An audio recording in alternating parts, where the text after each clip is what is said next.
Welcome to HortTube. My name is Jim Putnam. I'm excited for this video. I'm joined by Kip McConnell from the Southern Living Plant Collection and Encore Azaleas. And we've pulled together some of the pieces from the collection and just want to show you how they're interchangeable. So we're going to do groups of threes and just move pieces in and out. Yeah, I mean, we get a lot of people asking us about, they get confused when they're trying to put things together and matching plants up with colors and textures and sizes and exposures. So we're just going to give a few ideas, and really there's just multiple different combinations. We're going to show you a few here today and kind of give you some ideas for the future. Right, and you guys know if you watch my channel how much I love chartreuse things, and so we're going to have three things that will introduce that color, and then we're going to have three dark foliage things, and we're going to have three green foliage things, and we're just going to bring them, rearrange them in the middle. So what's our first combo here? So the first combo, really nice looking. So this is Distilleum Jewel Box. So you can see that nice fine texture, different color in that green. Then we have Nandina Obsession, and then of course Sunshine Ligustrum. So you can see how we have a thriller. The Sunshine's going to be taller, really the thriller of the pot. Then you have this nice green thing to settle down over here, and then the smaller red Nandina over here. So all that color combination there works really well. It does, yeah, and we got good height differentiation. We could let this Sunshine Ligustrum get head high, and the Nandina will reach about waist high. Distilleum will stay a little bit smaller than that. It's kind of the perfect, so you're using this as a foundation planting, or, along a border planting where you use the Sunshine in the back. Sure, yeah. And the other pieces, the front, for the front. If you have high windows, this combo would work as well, and some depth to it where you can use the lower pieces in the front. Exactly, but they each set each other off, so it works really well. So let's take out the Obsession Nandina. Okay. And plug in the Barberry. So there we have Orange Rocket Barberry. So you can see that really brilliant orange-red color there really stands out against this chartreuse. So again, a nice combination. In a landscape, you have that, in front of your house, people are going to go, wow. Yeah, for sure. Okay, so we got one more purple or dark foliage item. If you need something really low growing, you want to keep it down low. You don't want it to get high. You want to keep this Sunshine low too. So again, you get that contrast, but it's going to be a lower spreading plant, but you still have that really great look with the different colors. Yeah, that's purple Pixie, Loropetalum. Yes. And then there's Purple Daydream is another good option. A little bit bigger than Pixie, but still small. Still only going to be about 2.5, 3 feet. Right, and I have both of these in my landscape, so they can go back and watch my tour videos if you want to see these plants slightly more mature. So what happens if we need to bring the height down all together? We could take out this Sunshine.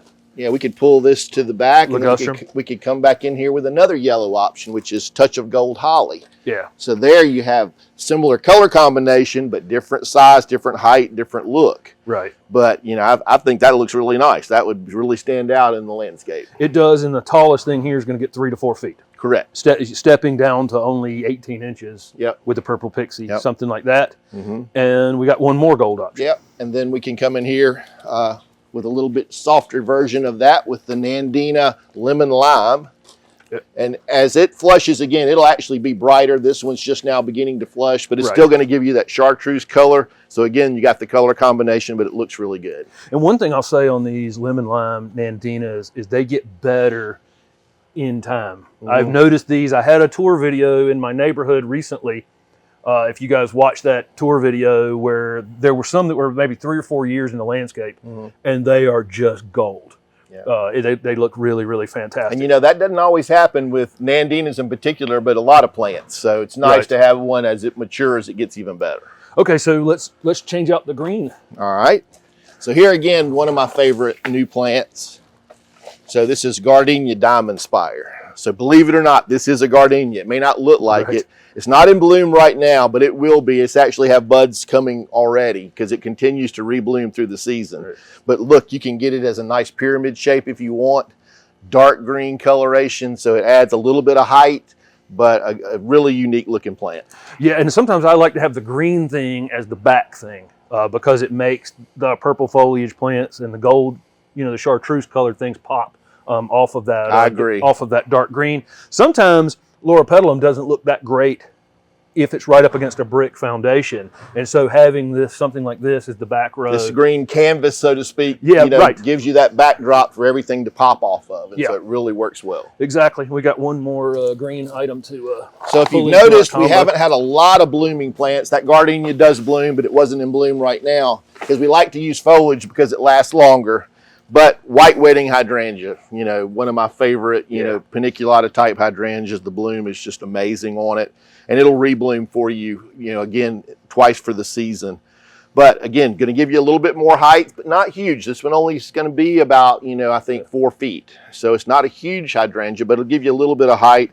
But again, the green color for the Loropetalum and the chartreuse plants really pop off of. Right. And we could go back and rearrange these again and put the gold, all of these plants will work together. Right. They all do well. They all love full sun. They're going to do well in the same situations. Right. You just need to fix the heights how you like them, and you'll have a great looking landscape. Yeah, one last piece on this white wedding hydrangea is it was picked because it has very sturdy stems. And so, when we have it's not going to flop over and be on top of your other plants. It's going to stand up nice and straight. Yeah. And not all, hydrangea paniculatas do that. Exactly. Okay, so we're going to do some shade combos. So we covered some sun groupings. Now we're going to do a few shade groupings. We don't have access to all of the shade plants in the collection this morning, but we do have some good ones. So we're going to start with these base 2 plants, which I have side by side in my garden. Yeah, and really, really great plants, easy to grow. A lot of situations, they just do so well in the shade. So we have soft caress Mahonia. Still one of our favorites. So this plant's going to get, 3.5 feet tall by about 3 foot wide. But real feathery, real fine textured, really nice. Then you have Mojo Pittosporum. So Mojo stays low, going to get 1.5, maybe 2 feet tall by about 3 to 4 foot wide eventually. But again, it has that variegation that adds some color to a shady landscape. So it brightens it up a little bit. Right. And then what we want to do with these plants is we want to add some things in, again, that can add more color and texture and give a little more interest. So the first thing we'll pull in is one of our Carex. So this is Carex Everest.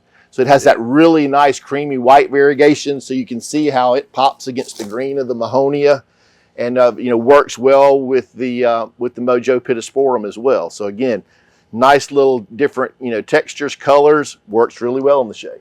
Yeah, it does. I'm going to do an upcoming video on 4 of the Carex from the collection so you guys can see them next to one another because they're slightly different, but they can make a big difference between, what we're about to see with the Everillo and Everest. And tough plants. Shade, part sun, evergreen. They're great plants. Yeah. A couple other additional notes. The Pittosporum, the variegated Pittosporums like Mojo, it can take 2 or 3 seasons for them to bloom, but eventually it'll have some fragrant flowers down in the interior of the plant.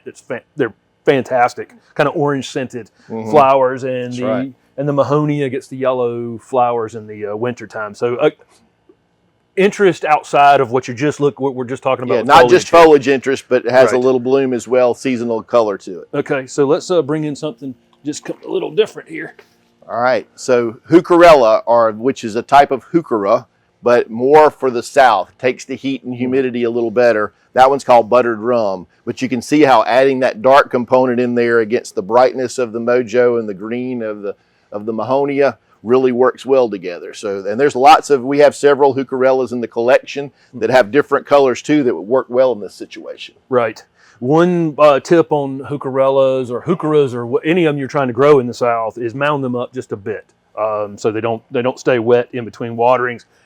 Anytime I do that, I have great success with them. Yep. Okay. The last one here. This is one of my favorites as far as the Carex. This is Carex Everillo. Right. So again, Jim's chartreuse coloration added to it, but it pops. It's a great plant, easy to take care of. And it really brings this together. It does. And if you have sometimes you'll have a house where you got shade on one side and sun on the other. You can use this Everillo Carex to kind of outline the side with the shady border running around. I saw somebody had done that, and it was just like... That's cool, yeah. Just like the shade, it was a dark side of their house, and that gold just, brought it to life. So one more thing we wanted to talk about, too, is if you need a little bit more height with your green backdrop or canvas, We have some great camellias. Yeah. This is one here. But you can see it even works well with the Mahonia in front of it, and then the other plants as well. And we have all different sizes, anywhere from 3 to 4 feet, right. to 8 to 10 feet. So you can get that bigger green backdrop, and plus you get the seasonal color. That fall bloom is going to just be wow in here. But then it's evergreen the rest of the season. Right. And I'm going to say my 2 favorites in October Magic series are October Magic Orchid, October Magic Ruby. Yeah, those two just really stand out. Pink and a red, or dark pinkish red. So right. they're again very. I mean, they bloom. It's amazing to bloom. Yeah. Okay. So, thanks, Kip. I know this is a struggle a lot of people have when they're standing in front of lots of choices. As to yep. how to match things up and a lot of people need to know these things when they're going. They see that blank canvas in front of their house and they go, "Oh gosh, how am I going to start?" Well, these will give you some ideas of some plant combinations to use for your home landscape. Right. And then I always encourage people to leave a little bit of space for some annuals or to flip something out year to year. There's some great lantana yep. in the collection, and leave something slightly changeable so it's not seasonal color always adds a pop, and we all like to see a little bit of those flowers. So give you a spot to use that. Exactly. So thanks, Kip. I appreciate it, and thanks guys for watching.